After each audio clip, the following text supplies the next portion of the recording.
UP board exam class 12 biology का model paper लेकर के आए हैं। Very most important model paper है और पूरा पेपर आपको सॉल्व करके भी दिखाएंगे। तो चलिए शुरू करते हैं। पहला क्वेश्चन है, आवृतबीजी पौधे का भ्रूणपोष होता है। 4 ऑप्शन आपके सामने दिए गए हैं। सोचिए और बताइए कि आवृतबीजी एंजियोस्पर्मिक प्लांट का भ्रूणपोष कैसा होता है। द्विगुणित, बहुगुणित, त्रिगुणित, अगुणित, कैसा होगा? तो हम सभी लोग जानते हैं जो आवृतबीजी पौधे होते हैं उनका भ्रूणपोष त्रिगुणित होता है, या फिर 3n आप लिख सकते हैं या फिर 3x लिख सकते हैं, त्रिगुणित। तो तीसरा वाला ऑप्शन सही हो जाएगा। फिर अगला है, निम्नलिखित में से कौन सा कथन प्रभाविता के नियम के लिए सही है? तो सोचिए और बताइए कि कौन सा कथन इसमें से प्रभाविता के नियम के लिए सही होगा। कारक जोड़े में होते हैं, लक्षणों का निर्धारण कारक नामक विविक्त इकाइयों द्वारा होता है, यदि कारक जोड़ों के 2 सदस्य असमान हों तो इनमें से एक कारक दूसरे कारक पर प्रभावी होता है।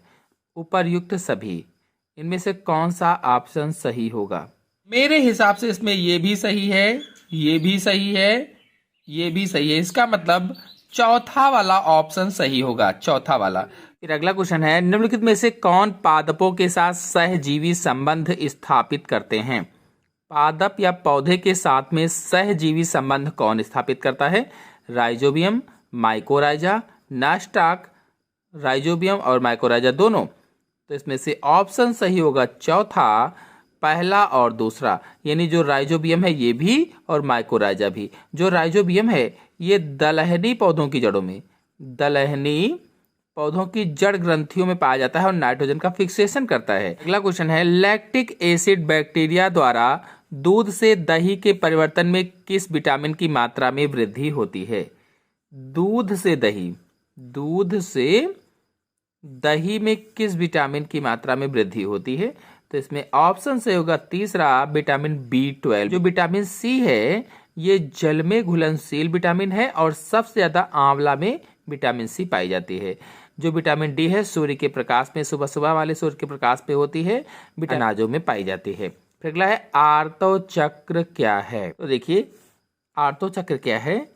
जो मादा स्तनधारी होते हैं, मादा स्तनधारियों में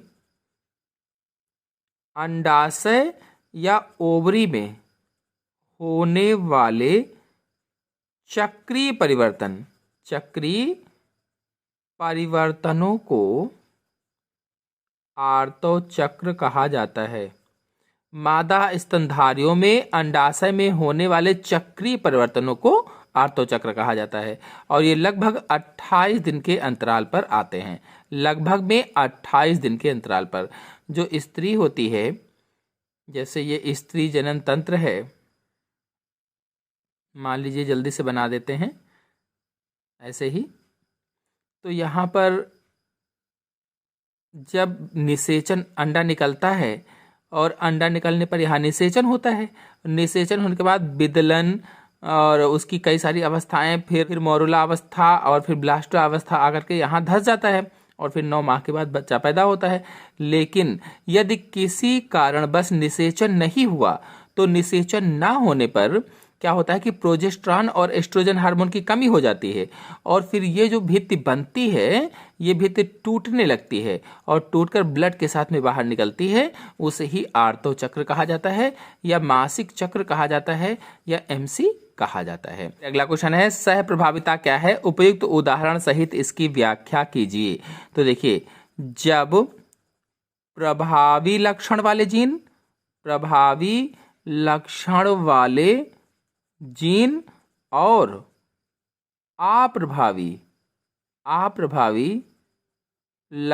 वाले जीन दोनों साथ साथ प्रकट होते हैं, दोनों साथ साथ F1 पीढ़ी में प्रकट होते हैं तो उसे ही सह प्रभाविता कहा जाता है। जब प्रभावी और अप्रभावी लक्षण वाले दोनों जीन जो होते हैं साथ साथ प्रकट हो जाते हैं तो उसे ही सह प्रभाविता कहते हैं। उपयुक्त उदाहरण सहित इसकी व्याख्या कीजिए। तो देखिए आइए समझा देते हैं। देखिए यहाँ पर लाल मवेशी लिया गया था और इधर सफेद मवेशी लिया गया था। ये लाल मवेशी था, ये सफेद मवेशी था, दो थे। और फिर दोनों के बीच में क्रॉस करवाया था, तो क्रॉस करवाने पर यहाँ पर चितकबरा मवेशी शिशु पैदा हुआ था। यानी कि ये ऐसा शिशु था, ऐसी F1 संतान थी कि लाल बाल थे और सफेद भी थे, यानी बीच बीच में लाल थे, बीच बीच में सफेद थे। तो दोनों लक्षण साथ साथ प्रकट हो गए। इसीलिए कहा गया कि जब प्रभावी लक्षण वाले जीन, ये प्रभावी था, और अप्रभावी लक्षण वाले जीन, ये अप्रभावी था, दोनों साथ साथ प्रकट हो जाते हैं, तो उसे ही क्या कहा जाता है? सह प्रभाविता कहा जाता है। फिर अगला क्वेश्चन है, मादा युग्मकोद्भिद के एक बीजाणु विकास से आप क्या समझते हैं? देखिए, अधिकांश जो आवृतबीजी पौधे होते हैं उसमें मादा युग्मकोद्भिद का विकास एक बीजाणु से होता है, एक गुरु बीजाणु से होता है। अधिकांश जो एंजियोस्पर्मिक प्लांट होते हैं उसमें मादा युग्मकोद्भिद का विकास एक गुरु बीजाणु से होता है। आपको बता दें कि गुरु बीजाणु मात्र कोशिका से 4 गुरु बीजाणु बनते हैं या 4 बीजांड बनते हैं, जिसमें से 3 नष्ट हो जाते हैं और 1 बचता है। इस तरह से एक क्रियाशील रहता है। इस तरह से एक जो गुरु बीजाणु है वो वृद्धि करता है और वृद्धि करके विभाजन के द्वारा भ्रूणपोष का निर्माण करता है। इस तरह से इसका विकास होता है। फिर अगला है, डीएनए व आरएनए के बीच 2 रासायनिक अंतरों का उल्लेख कीजिए। 2 रासायनिक अंतर बताना है। तो देखिए पहला आप बता सकते हैं, जो डीएनए है इसमें डीऑक्सीराइबोज शर्करा पाई जाती है, डीऑक्सीराइबोज शर्करा पाई जाती है। डीएनए में जो डीएनए है इसमें डीऑक्सीराइबोज शर्करा पाई जाती है, और जो आरएनए है इसमें राइबोज शर्करा पाई जाती है, राइबोज शर्करा पाई जाती है। डीएनए में डीऑक्सीराइबोज शर्करा, आरएनए में राइबोज शर्करा पाई जाती है। अभी देखिए 2 अंतर कहेंगे, एक अंतर हुआ। दूसरा अंतर आप बता दीजिए कि डीएनए में एडेनिन, ग्वानिन, साइटोसिन और थायमिन नाइट्रोजनी क्षार पाए जाते हैं, जबकि जो आरएनए होता है, आरएनए में एडेनिन, ग्वानिन, साइटोसिन और यूरेसिल नाइट्रोजनी क्षार पाए जाते हैं। यानी जो आरएनए है इसमें थायमिन की जगह पर यूरेसिल नाइट्रोजनी बेस होता है। इस तरह से 2 रासायनिक अंतर हो जाएंगे। अगर आप लोग डीएनए और आरएनए में और कई सारे अंतर जानना चाहते हैं तो हमारे चैनल में जाइए, डिस्क्रिप्शन में लिंक भी है, या फिर आप चैनल से जाकर के देख सकते हैं। बहुत ही आसान तरीके से समझाया है। आर्तो चक्र भी पढ़ा हुआ है, चित्र से ही समझाया है। सह प्रभाविता को तो बहुत ही अच्छी तरीके से चित्रों के माध्यम से ही समझाया है, जाकर के देख लीजिए, समझ में तुरंत आ जाएगा।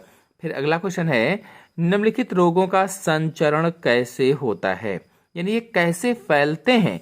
तो जो अमीबता है इसे अमीबिएसिस रोग भी कहा जाता है, अमीबिएसिस भी कहा जाता है, या इसे अमीबिए पेचिस भी कहा जाता है, अमीबिए पेचिस रोग भी कहा जाता है। जो एंट अमीबा हिस्टोलिटिका से हो जाता है। जो अमीबता है ये एंट अमीबा हिस्टोलिटिका से हो जाता है। ये जंतु प्रोटोजोआ संघ का एक कोशिकीय जीव होता है, जिसकी वजह से अमीबता या अमीबिएसिस रोग या अमीबिए पेचिस रोग हो जाती है। और ये कैसे फैलता है? तो गंदगी से, जैसे खाने पे कच्ची सब्जियां हैं, कच्ची सब्जियों को बिना धोए ही खा लिया, या फिर हाथ पैरों को धोया नहीं, ऐसे ही खाना खा लिया, बाथरूम जाने के बाद में हाथों को सही से साफ नहीं किया, साबुन से धोया नहीं, तो इस तरह से ये एक व्यक्ति से दूसरे व्यक्ति में फैल जाता है। फिर अगला है एस्केरिस्ता। जो एस्केरिस होती है, एस्केरिस, इसकी वजह से एस्केरिस्ता नामक रोग हो जाता है। ये एस्केरिस हमारी आंतों का परजीवी होता है, आंतों का परजीवी होता है, और आंतों में जाकर के चिपक जाता है और आंतों से ही पोषण लेता रहता है। और आपको बता दें ये कैसे फैलता है, तो ये एक एस्केरिस जो होता है, इसके अंडे जो होते हैं वो मनुष्य के मल के साथ में, जो मनुष्य का मल होता है, मल के साथ अंडे में निकल आते हैं, और फिर ये अंडे खेत की सब्जियों में, खेत की फसलों में आदि में जाते हैं और फिर इस माध्यम से मनुष्यों में पहुंचते हैं और फिर एक व्यक्ति से दूसरे व्यक्ति को संक्रमित करते हैं। तो इस तरह से फैलता है। दोनों रोग बहुत ही ज़्यादा इंपॉर्टेंट है एग्जाम के लिए, इनको जरूर तैयार कर लीजिएगा। फिर अगले क्वेश्चन पर आते हैं। ये तीसरे का पहला है, शुक्र जनन प्रक्रिया को दर्शाने वाली मानव शुक्र जनक नलिका की खाड़ी काट का स्वच्छ एवं नामांकित चित्र बनाइए। देखिए बहुत ही आसान तरीके से इसको हमने बनाना बताया हुआ है अपने चैनल पे, आप लोग जाइए देख लीजिए, आपको तुरंत समझ में आ जाएगा। इसमें एक केवल आप बनाना सीख लीजिए, बाकी सब ऐसे ही बनाना है जितने हैं यहाँ पर, यहाँ यहाँ यहाँ यहाँ। तो देखिए एक में क्या है, जैसे सरटोली की कोशिकाएं आप लंबी लंबी बना दीजिएगा इस तरह से, ये सरटोली की कोशिकाएं हो जाएंगी। और इसके बीच में शुक्रजनक कोशिकाएं बना दीजिएगा, धीरे धीरे करके छोटी करते जाइएगा। ऐसे ही यहाँ भी शुक्रजनक कोशिकाएं, फिर धीरे धीरे छोटी, और फिर यहाँ पर शुक्राणुओं को बना दीजिएगा। तो इसी तरह से बनाना होगा। और बाहर इंटरस्टिशियल सेल या लीडिंग कोशिकाएं बना देंगे। बस ये शुक्रजनक नलिका की काट हो जाएगी या वृषण की अनुप्रस्थ काट हो जाएगी। चाहे शुक्रजनक नलिका की अनुप्रस्थ काट कहा जाए, चाहे वृषण की अनुप्रस्थ काट कहा जाए, बात एक ही होती है। फिर अगला है, हंसियाकार रुधिराणु एनीमिया पर टिप्पणी लिखिए। यानी सिकल सेल एनीमिया पर टिप्पणी लिखना है। आपको बता दें कि जो सिकल सेल एनीमिया है ये एक दैहिक विकार होता है, दैहिक विकार होता है। और इस विकार में क्या होता है कि जो खून हमारा होता है, खून में O2 की कमी हो जाती है, खून में ऑक्सीजन की कमी हो जाती है। ऑक्सीजन की कमी हुई क्यों? तो जो हमारी आरबीसी होती हैं, रेड ब्लड सेल्स होती हैं, ये सिकुड़ कर हंसिया जैसी हो जाती हैं, हंसियाकार बन जाती हैं। जो हमारी आरबीसी हैं ये सिकुड़ कर कैसे हो जाती हैं? हंसिया जैसी बन जाती हैं। और ये जब हंसिया जैसी बन जाती हैं तो इसी में जो आरबीसी होती, हीमोग्लोबिन नामक तत्व पाया जाता है, और हीमोग्लोबिन ही ऑक्सीजन का परिवहन करता है। अब जब ये जा नहीं पाएंगी, सभी जगह पहुंच नहीं पाएंगी, तो ऑक्सीजन का परिवहन ठीक से हो नहीं पाएगा, जिसकी वजह से शरीर में या खून में O2 की कमी हो जाएगी या ऑक्सीजन की कमी हो जाएगी। फिर अगला है, मानव के मादा जनन तंत्र का स्वच्छ एवं नामांकित चित्र बनाइए, इसके 2 अंगों के कार्य लिखिए। देखिए इस बार मादा जनन तंत्र बहुत ही ज्यादा इंपॉर्टेंट है। परीक्षा के दृष्टिकोण से मादा जनन तंत्र लॉन्ग क्वेश्चन के लिए बहुत ही ज्यादा इंपॉर्टेंट है। फिलहाल यहाँ पर केवल स्वच्छ एवं नामांकित चित्र बनाने के लिए कहा गया है। तो देखिए अभी मैंने यहाँ ऊपर बनाया था, आपको दिखा देते हैं। इस तरह से चित्र बना लेंगे और यहाँ लिख देंगे अंडाशय, ये अंडवाहिनी, ये अंडवाहिनी हो जाएगी, ये गर्भाशय हो जाएगा, ये योनि हो जाएगी। इतना लिखने के बाद फिर कहा गया कि 2 के कार्य। तो जो अंडाशय है क्या कार्य करता है? अंडाशय से अंडे का निर्माण होता है। एक तो अंडे का निर्माण करता है, दूसरा स्त्री जनन हार्मोन प्रोजेस्टेरॉन और एस्ट्रोजन का स्रावण करता है, ये इसके कार्य हो जाएंगे। और फिर अंडवाहिनी का कार्य बता दीजिए, 2 के कार्य पूछा था। तो अंडवाहिनी में क्या होता है, इसे फैलोपियन नलिका भी कहा जाता है, और इसी में निषेचन होता है। और फिर निषेचन होने के बाद जायगोट, विदलन, मोरुला अवस्थाएं इसी के अंदर होती हैं। फिर धीरे धीरे करके वो अवस्था जाती रहती है। इस तरह से एक तरीके से निषेचित अंडे को गर्भाशय तक पहुंचाने का माध्यम अंडवाहिनी होती है, ये इसके कार्य हो जाएंगे। फिर क्वेश्चन पूरा हो जाएगा। अगले क्वेश्चन पर आते हैं। तो इस तरह से क्वेश्चन पूरा हो जाएगा। फिर अगले क्वेश्चन पर आते हैं। पीले बीज वाले लंबे पौधे कैपिटल टी कैपिटल वाई का संकरण हरे बीज वाले लंबे पौधे कैपिटल टी स्मॉल वाई से करने पर निम्नलिखित फिनोटाइप संततियां किस अनुपात में आशा की जा सकती हैं? लंबे एवं हरे, बौने एवं हरे।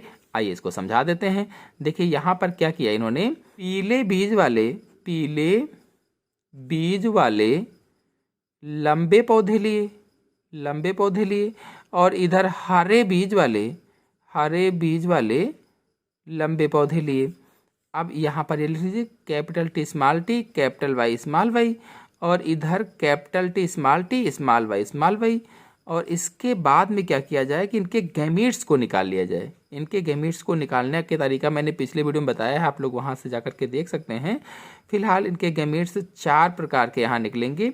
कौन कौन से? एक तो capital T capital Y, capital T small Y, small T capital Y और स्मॉल टी स्मॉल वाई। कैसे निकलेगा देखिए यहाँ पर हम बता देते हैं। इधर यहाँ देख लेते हैं।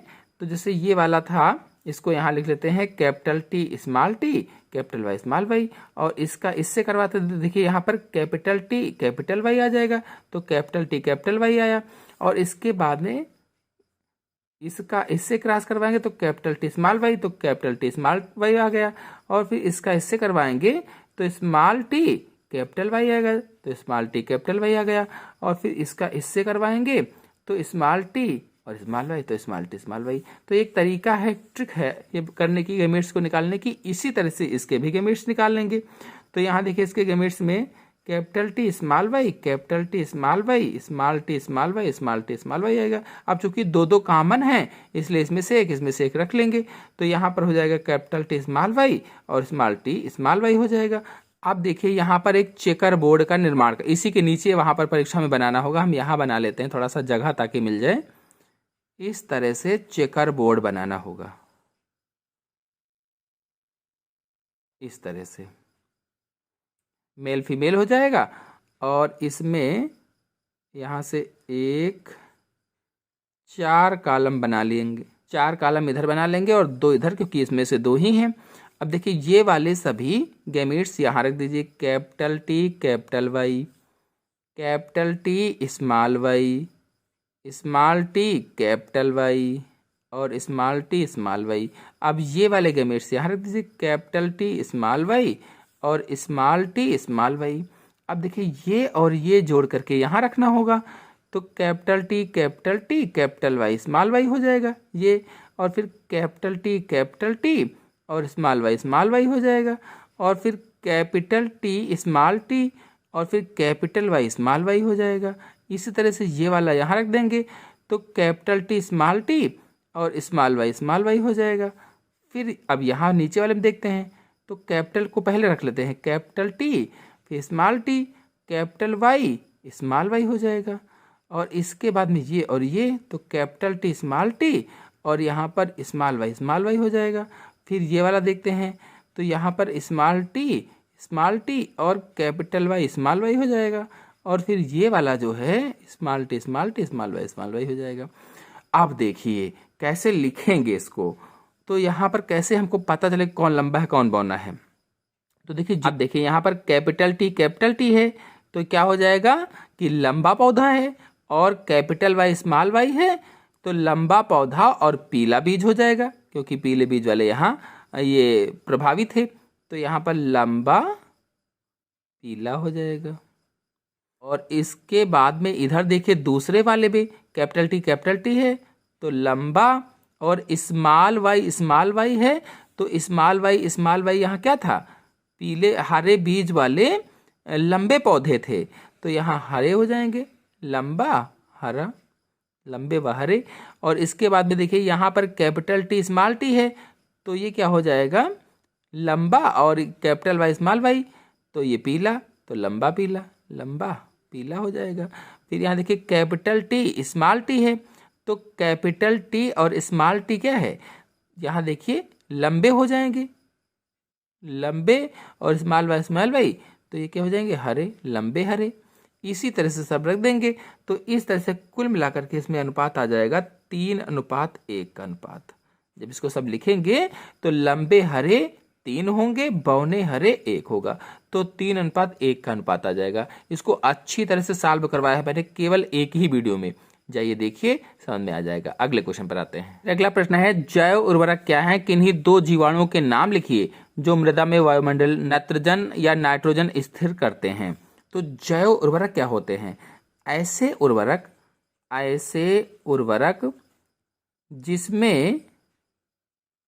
जिसमें जैविक पदार्थ मिला हो, जैविक पदार्थ में जैसे सूक्ष्म जीव हैं, ऐसे उर्वरक जो सूक्ष्म जीव की सहायता से बनाए जाते हैं या पेड़ पौधों के अवशेषों से बनाए जाते हैं, उसे ही जैव उर्वरक कहा जाता है। कुल मिलाकर जिसमें जैविक पदार्थ मिला हो, चाहे वो सूक्ष्म जीव हो, चाहे पेड़ पौधों के अवशेष हों, चाहे सूक्ष्म जंतु हों, उनसे बनाया जाता है, तो उसे ही जैव उर्वरक कहा जाता है।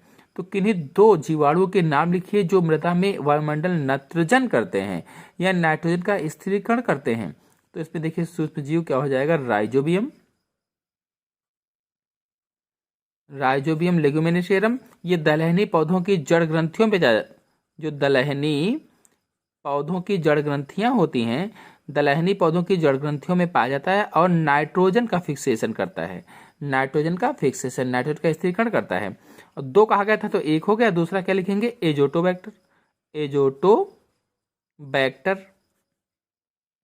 या फिर आप और बता सकते हो क्लास्ट्रीडियम, क्लास्ट्रीडियम बता सकते हैं।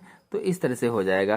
फिर अगला है बी कोशिकाएं व टी कोशिकाओं का निर्माण कहाँ होता है, वह एक दूसरे से कैसे भिन्न हैं। बी कोशिकाएं और टी कोशिकाएं कहाँ बनती हैं, एक दूसरे से किस प्रकार से भिन्न हैं।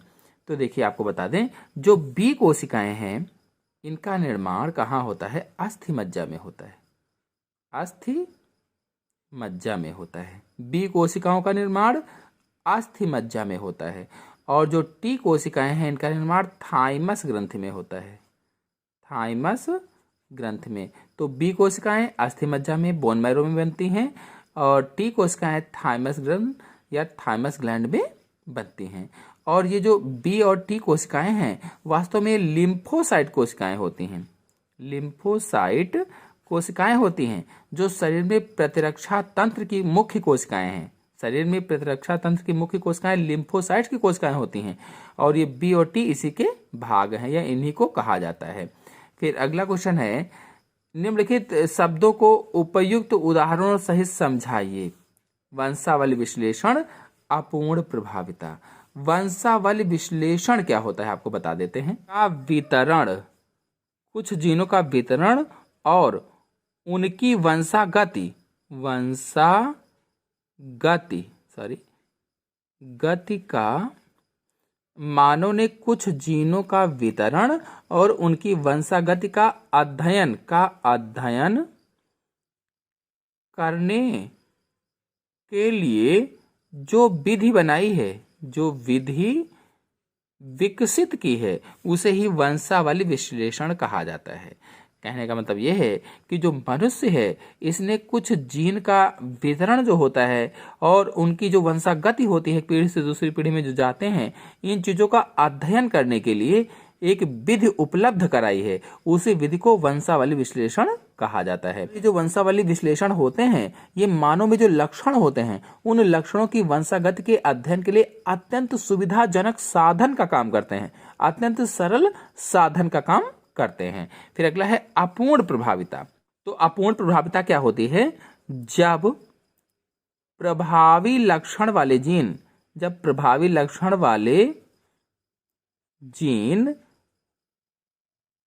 F1 पीढ़ी में, ले दीजिए अपने आप बाद में लिखिएगा, F1 पीढ़ी में अपने आप को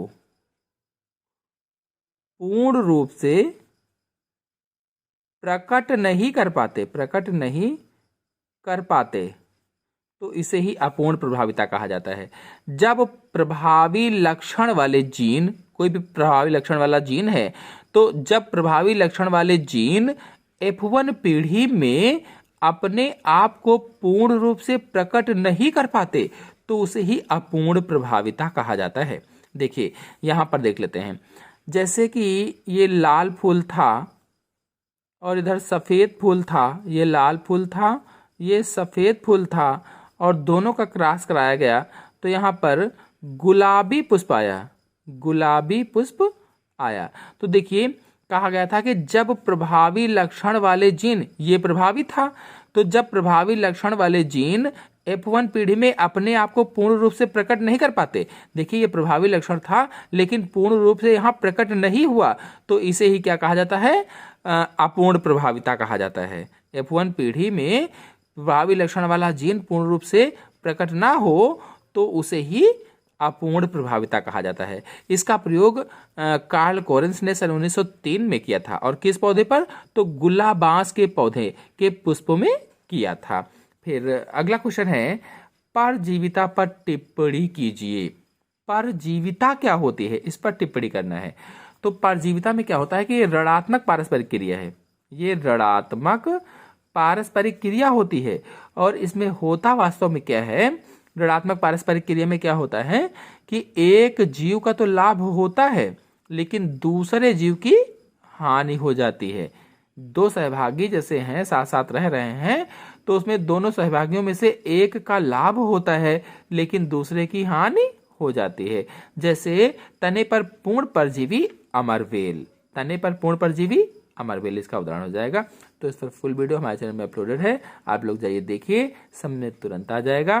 फिर अगला है पुनर्योगज डीएनए तकनीक क्या है, इस तकनीक द्वारा इंसुलिन उत्पादन विधि का वर्णन कीजिए। तो देखिए ये फुल क्वेश्चन हमारे चैनल में अपलोडेड है, आप लोग जाइए देखिए। और इंसुलिन उत्पादन की विधि भी चित्रों से समझाया है, चित्रों के माध्यम से समझाया है, आप एक बार देखोगे समझ में आ जाएगा। फिर भी हम आपको बता दें कि जो पुनर्योगज डीएनए तकनीक होती है ये क्या होती है, जैसे कोई एक देसी जीन है और एक विदेशी जीन है या विजातीय जीन है, तो इनके डीएनए को, जैसे कोई दो डीएनए है या दो जीव है कह लीजिए, ये एक जीव ये है, दूसरा जीव ये है, इसके किसी एक डीएनए को निकाला गया और इसके डीएनए को निकाला गया, इन दोनों को कट किया गया और कट करके इस विजातीय या विदेशी जीव के जीन को इस जीन में जोड़ दिया गया या इसके डीएनए में जोड़ दिया गया, तो एक नया डीएनए बन जाता है। यानी दो जीवों के डीएनए को जोड़कर जो एक नया डीएनए बनता है, इसे ही रिकॉम्बिनेंट डीएनए या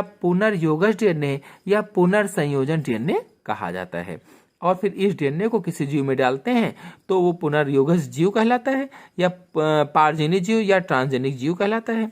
तो इस तकनीक द्वारा इंसुलिन का उत्पादन कैसे किया जाता है, तो इंसुलिन उत्पादन में देखिए जो मानव की कोशिका है उसको लेते हैं, मानव कोशिका ले लेते हैं और एक एस्चेरेसिया कोलाई ई कोलाई जीवाणु ले लेते हैं और इसके डीएनए को निकाल लेते हैं और मानव के डीएनए को निकाल लेते हैं, फिर दोनों को कट कर लेते हैं, कट करके जोड़ देते हैं तो रिकॉम्बिनेंट डीएनए बन जाता है और रिकॉम्बिनेंट डीएनए को फिर एस्चेरेसिया कोलाई वाली कोशिका में डाल देते हैं। और कौन सा जीन निकाला था ये भी याद रखेंगे, जो इंसुलिन वाला जीन था वो निकाला था मानव से, इंसुलिन वाले जीन को एस्चेरेसिया कोलाई वाले में जोड़ दिया, अब यहाँ इसमें फिर से पेस्ट कर दिया, यानी कि इसका कॉपी करने के लिए। अब इसकी कई सारी कॉपियां बन जाएंगे और इंसुलिन का उत्पादन हो जाएगा। इस तरह से मैंने पूरा डिटेल अच्छे से समझाया हुआ है, आप लोग जाइए देखिए, समझ में आ जाएगा। फिर अगला है पारजीनी जंतु क्या है, इनका उत्पादन क्यों किया जाता है, मानवों के लिए इनकी उपयोगिता का संक्षेप में वर्णन कीजिए। देखिए जो पारजीनी जंतु हैं इन्हें ही ट्रांसजेनिक जंतु कहा जाता है, पारजीनी जंतुओं को ट्रांसजेनिक जंतु कहा जाता है। और ये वास्तव में कैसे बनाए जाते हैं, तो रिकॉम्बिनेंट डीएनए के माध्यम से ही बनाए जाते हैं, या फिर जैसे पारजीनी जंतु है तो किसी दूसरे दो जीवों के जीन को मिलाकर नया जीव बनाया जाता है तो उसे ही पारजीनी जंतु या ट्रांसजेनिक जंतु कहा जाता है। इनके आनुवंशिक पदार्थ को इच्छा अनुसार चेंज किया जाता है तो उसे ही पारजीनी जंतु कहते हैं। और इनका उत्पादन क्यों किया जाता है, ताकि अधिक उत्पादन प्राप्त हो, उत्तम गुणवत्ता वाले जीव प्राप्त हो, अच्छा दूध देने वाली गाय प्राप्त हो, तो इसके लिए इनका उत्पादन किया जाता है ताकि अच्छे से उन्नति हो सके, अच्छा उत्पादन हो सके। मानव के लिए इनकी उपयोगिता का संक्षेप में वर्णन कीजिए। तो मानव के लिए जैसे गाय है तो पारजीनी गाय बनाई गई तो बहुत ज्यादा दूध देगी, अधिक दूध देगी, तो उसका मानव को बहुत अधिक लाभ होगा, अधिक दूध देने की वजह से वो दूध का उपयोग कर सकेगा, उसको बेचकर पैसे भी कमा सकेगा। ऐसे ही जैसे बकरियां हैं या भेड़ें हैं, अधिक ऊन देगी तो अधिक ऊन देंगी तो उनका काम बढ़िया से चलता रहेगा, तो इस तरह से ये उपयोगिता इसकी हो जाएगी। फिर अगला है पक्षियों तथा मधुमक्खियों में लिंग निर्धारण को समझाइए। पक्षियों वाला पहले देख लेते हैं। जो पक्षियों में लिंग निर्धारण की क्रिया है, वास्तव में जो पक्षी होता है, पक्षी में जो नर है ये समयुग्म की होता है और जो मादा होती है ये विषम युग्म की होती है। और फिर दोनों के क्या करते हैं कि गैमेट्स को निकाल लेते हैं, इसके और इस तरह से इसके और इसके निकाल लिया, ये डब्ल्यू था, और फिर क्रॉस करवा दिया तो जेड डब्ल्यू आ जाएगा, इसका करवाएंगे जेड जेड आ जाएगा, इसका करवाएंगे जेड डब्ल्यू आ जाएगा, और ये जेड जेड, जहां जहां पर जेड जेड है ये नर है, जहां पर जेड डब्ल्यू है ये मादा है। इस तरह से इसमें पक्षी में लिंग निर्धारण की क्रिया होती है। फिर मधुमक्खियों में लिंग निर्धारण को समझाइए कहा गया है। तो देखिए जो मधुमक्खियों में नर होता है वो ड्रोन होता है और ये अगुणित होता है, तो इसमें 16 गुणसूत्र होते हैं यानी एन होते हैं। और जो मादा होती है वो रानी मक्खी होती है, मादा रानी मक्खी है, और इसमें 32 गुणसूत्र या फिर कह लीजिए कि 2n गुणसूत्र होते हैं। अब इसने क्या किया कि शुक्राणुओं को निकाला, ये शुक्राणु निकले और इसके अंडाणु निकलेंगे, और जो रानी मक्खी होती है वो 2 प्रकार के अंडाणु देती है, एक तो निषेचित, दूसरे अनिषेचित अंडाणु। अब ये अंडाणु थे, ये शुक्राणु थे, आपस में मिलेंगे तो निषेचन हो जाएगा। निषेचन होने से यहाँ मादा मक्खी आएगी, और ये मादा मक्खी 2 तरीके की होंगी, एक जिसको शाही जेली प्राप्त होती है वो रानी बन जाएगी, और जिसको शाही जेली नहीं प्राप्त होती है वो श्रमिक बन जाएगी, और श्रमिक होते हैं बंध। और इधर जो मादा रानी मक्खी ने क्या दिया था, अनिषेचित अंडा दिया था, इसमें अनिषेक जनन के द्वारा ड्रोन का निर्माण हो जाएगा या नर का निर्माण हो जाएगा, अनिषेक जनन के द्वारा डायरेक्ट। इस तरह से इसमें लिंग निर्धारण की क्रिया होगी। और अधिक अच्छी तरीके से डिटेल से समझने के लिए आप हमारे चैनल में जाइए, देखिए, आपको समझ में आ जाएगा। फिर अगला है बीटी से आप क्या समझते हैं। बीटी कपास का उदाहरण देकर स्पष्ट कीजिए। देखिए जो बीटी है, BT for bacillus thuringiensis, bacillus thuringiensis जेंसिस। तो ये जो जीवाणु है ये मृदा में पाया जाता है। ये कैसा जीवाणु है, मृदा में पाया जाने वाला जीवाणु है, और इसके प्लाज्मिड के एक जीन समूह पर एंडोटॉक्सिन प्रोटीन बनती है। एंडोटॉक्सिन विष का निर्माण होता है या प्रोटीन बनती है, और ये जो एंडोटॉक्सिन प्रोटीन है ये जीवाणु के स्पोरों में इकट्ठा रहती है, जिसे क्रिस्टलाइन प्रोटीन कहा जाता है, क्रिस्टलाइन प्रोटीन कहा जाता है या क्राई प्रोटीन कहा जाता है। और इस प्रोटीन को जो जीन बनाता है उसे क्राइजीन कहते हैं। और यह प्रोटीन जो है, जो जैव विष है, ये कीटों के लार्वा को मारती है। तो वैज्ञानिकों ने क्या किया कि इस प्रोटीन को फसलों में डाल दिया। इस तरह से वो बीटी फसल, बीटी कपास, बीटी मक्का आदि बन गई। तो बीटी कपास का उदाहरण देकर के आपको समझा दिया है। देखिए फिर आगे है, त्रिसंलयन क्या है या कहाँ संपन्न होता है। त्रिसंलयन में सम्मिलित न्यूक्लियाई के नाम बताइए। देखिए इसको हम यहाँ पर समझा देते हैं, एक भ्रूण कोश बना लेते हैं। ये प्रतिमुख कोशिकाएं हैं या प्रतिध्रुवीय कोशिकाएं होती हैं। ये द्विध्रुवीय केंद्रक है, यहाँ पर सहायक कोशिकाएं हैं, और ये अंड कोशिका है। मान लीजिए इधर से ये पराग नलिका आती है, और पराग नलिका में 2 नर युग्मक होते हैं। जब एक नर युग्मक अंड कोशिका से संलयित हो जाता है तो इसे निषेचन कहते हैं, और दूसरा नर युग्मक द्विध्रुवीय केंद्रक या द्विगुणित केंद्रक से संलयित होता है तो इसे क्या कहते हैं, द्विनिषेचन कहते हैं। या फिर ऐसे हम कह सकते हैं कि जब एक नर युग्मक अंड कोशिका से संलयन हुआ तो निषेचन हुआ, और दूसरा नर युग्मक द्विध्रुवीय केंद्रक से संलयित हुआ। तो इस प्रकार से एक ही भ्रूण कोश के अंदर 3 केंद्रकों का आपस में संलयन होता है, इसी को त्रिसंलयन कहा जाता है। यह कहाँ संपन्न होता है, तो भ्रूण कोश में संपन्न होता है। त्रिसंलयन में सम्मिलित न्यूक्लियाई के नाम, तो देखिए ये प्रतिमुख कोशिकाएं हो जाएंगी, ये द्विध्रुवीय द्विगुणित केंद्रक हो जाएगा, ये सहायक कोशिकाएं हो जाएंगी, ये अंड कोशिका हो जाएगी। इस तरह से पूरा क्वेश्चन हो जाएगा। फिर अगला है बहुजीनी वंशागति क्या है, इसे उपयुक्त उदाहरणों सहित समझाइए। बहुजीनी वंशागति, तो देखिए जो मानव होता है, मानव के कई लक्षण ऐसे होते हैं जो 2 या 2 से अधिक जीन द्वारा निर्धारित होते हैं। 2 या 2 से अधिक जीनों के द्वारा निर्धारित होते हैं, तो उसे ही बहुजीनी वंशागति कहा जाता है।